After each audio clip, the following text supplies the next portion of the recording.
The Shoshone Indians lived in the mountains and valleys of northern Utah. They moved around with the change of the seasons. They lived in tribes that were divided into smaller groups called bands. The Shoshone Indians lived in teepees. The women usually had the job of making and caring for the teepees. They made a frame from wooden poles with the tops of the poles tied together. Then they spread out the bottoms of the poles to form a cone shape. After that, they sewed animal hides together and stretched them across the poles. The Shoshone are known for drawing beautiful pictures on their teepees. These pictures would often tell a story of their life.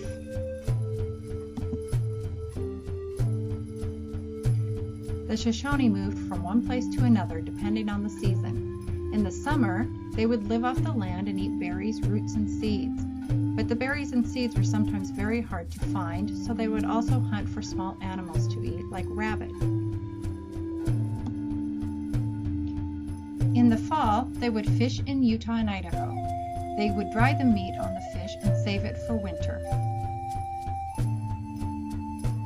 After they were done fishing, they moved west, over by Wyoming, to hunt for big game, like buffalo, elk, deer, and moose. They would also dry this meat and make jerky for the winter. Once the Shoshone finally got horses, they were able to hunt further away from their camp and were able to get more food.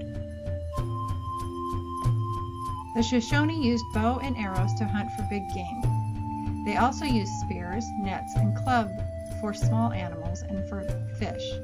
They later were able to trade horses for rifles.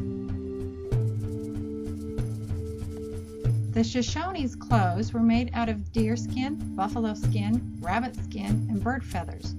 When the weather was cold, they would wear moccasins and robes to stay warm.